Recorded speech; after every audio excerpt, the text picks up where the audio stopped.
You're watching the News Channel 15 Highlight Zone with Glenn Marini and Ross Kinsey. You really don't have to say very much this week to get young people motivated. Last year they got us, but this year battling for the bell. There's a lot of doubters out there that don't think we can do it this year. We can hit you with the home run, and we can grind away, we think. We've got to score every time we get the ball. This is still that Battle of the Bishops trophy that we go for every year. Work hard and just get the bell back over here. I'm really liking our chances right now. Should be fun. Should be a good game. Final week of the regular season. Where did it go? And we are passing out more hardware tonight than a forklift at Menards. Conference championships being decided all over Northeast Indiana, and that includes both the SAC and the NHC. And normally we do just one game of the week, but tonight we got to thinking it's tough to do that. But if one game of the week is good, well, wouldn't two be better? And how do you decide between Luers and Dwenger and Homestead at New Haven? The answer, well, you don't. I think it's a good call, and yes, we are double dipping in this waffle cone-sized edition of the Highlight Zone. We started the SAC, where Bishop Luers has yet to melt. A win by the Knights, and they take home the victory bell for the first time in 10 years. A win by Dwenger, and the bell would belong to Northside for the first time in 20 years. The Battle of the Bishops. It is your Highlight Zone Game of the Week Part 1. Saints riding a 6-game winning streak against Luers. That includes a 36-14 Dwenger win last year at Luers Field. Tonight it was at Zollner, and early on, first quarter, Tyvell Jemison, number 1, goes in for 6, and Luers takes a 7-zip lead on that 34-yard touch. Ensuing possession off of Steven Espinoza. Huge kick return. They get close, and, well, they give it to Noza. He goes in for the touchdown, and we're tied at 7 after 1. Second quarter, Jalen Smith. Folks, it's just too easy when you go up the middle like that. 13-7 Luers at that point, and then they get the ball back with 2 minutes to go. That's way too much time when you got this kid on the roster. Smith, that's why Notre Dame, Mississippi State, Ohio State, Tennessee, they all got offers. 20-7 Luers at the half. In the fourth, though, Mike Fiacable sacked by Montez Brooks, but Fiacable would fire right back. The QB keeper, and he is going and finding a way, the sophomore, into the end zone. 2-point conversion good, so it's just a 2016 game. But you know what? Dwenger's special teams struggled at times tonight. Luers' did not. They kicked 2 field goals as Luers goes on to win 26-16. And yeah, the bell belongs to the Knights for the first time in a decade. My offensive line came out and really controlled the line of scrimmage. Really opened up our playbook as to what we could do. Jalen Smith obviously had a monster game.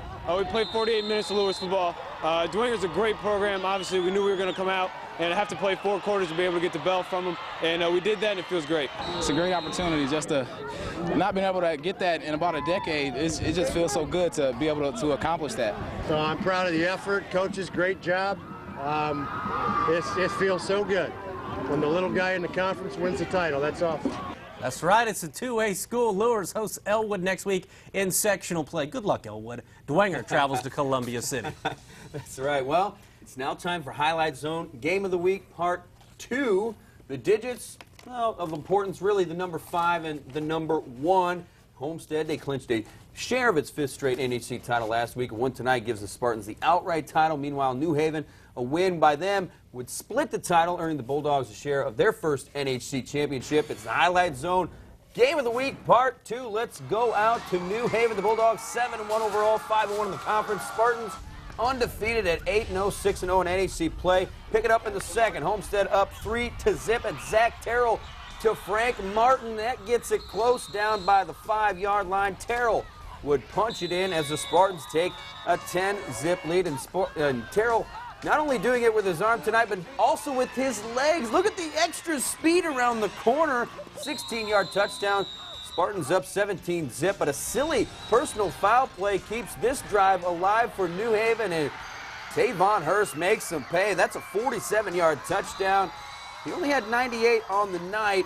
Spartans up 17-6 at the half. Third quarter, Terrell comes out slinging and finds his favorite receiver, Isaac Griffith, 27-yard touchdown.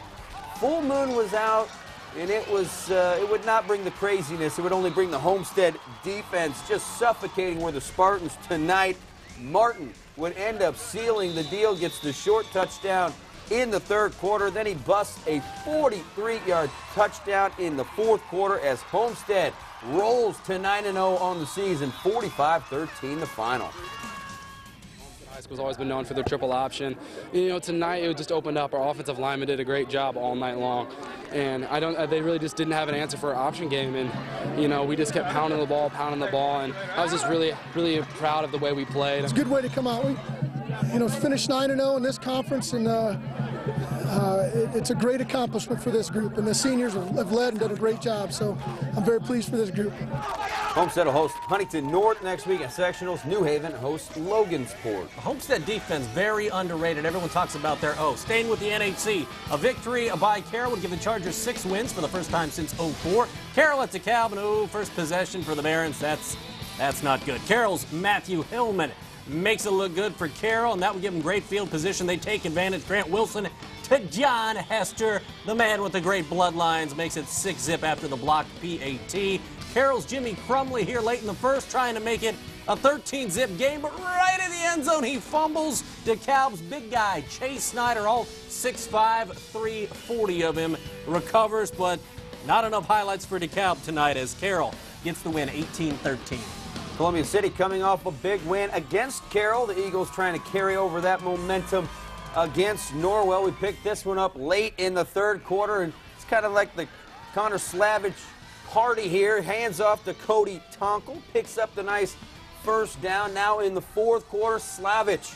Yeah, he's going to make this one good for 6 as Columbia City was in control and they were throwing out T-shirts to the crowd. Slavich, he fakes the handoff in the fourth quarter, takes it all the way in for the first down.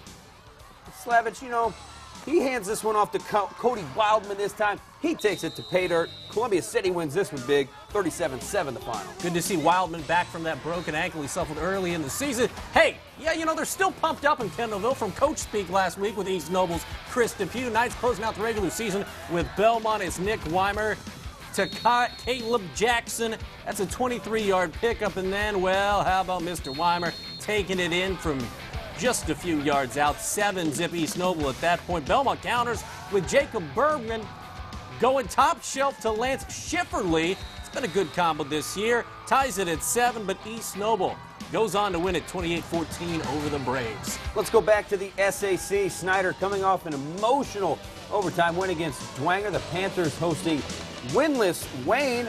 Generals on the move early. Jalen Thomas, kid's just a freshman. He hits Zach Ryan, picks up 16 yards. However, a little later in that drive, Thomas back to pass, and he finds a Panther defender. That's Dumont Schmidt coming up with the interception. Snider would answer. Janori Smith breaking off a 20-yard touchdown run. John Nelson, he'd have 103 yards and a touchdown as Snider wins big, 47-7 the final. All right, Southside's going to get Snider next Thursday in the first round of sectional play. Tonight they're taking on Indy Ritter, and early on in the first quarter, it's Zach Reichel to Alex Parrott, and Parrott just fights his way into the end zone for a 7-zip lead, and then it's Reichel airing it out to Eddie Camille, 14-zip. Indy Ritter at that point in the second quarter. Southside back to punt. No, that's not good if you're an Eddie Fields fan. Blocked by Jake Solcosi, and Indy Ritter goes on to beat Southside by a final of 48-7. Concordia filling that Harding slot, taking on Indy Brebeuf down in the Circle City. Brebeuf's Malik Ferguson keeps it himself, takes it in the end zone for the touchdown. These are all second quarter highlights. Billy McCullum, root 55-yard punt return, and he takes that one in for the touchdown. Obviously, all these highlights involve Brebeuf in some way. Toward the end of the second quarter, Carl Yander to Ben Powell. That's another touchdown. Concordia loses big, 62-14 the final. All right, we've crowned a few conference champs already, but for Leo, only a perfect regular season will do as the Lions in Bluffton looking to win the ACAC title outright. And the game of the year in the NECC conference title on the line, undefeated Busco taking on unbeaten Lakeland. That game and more coming up next in the Highlight Zone.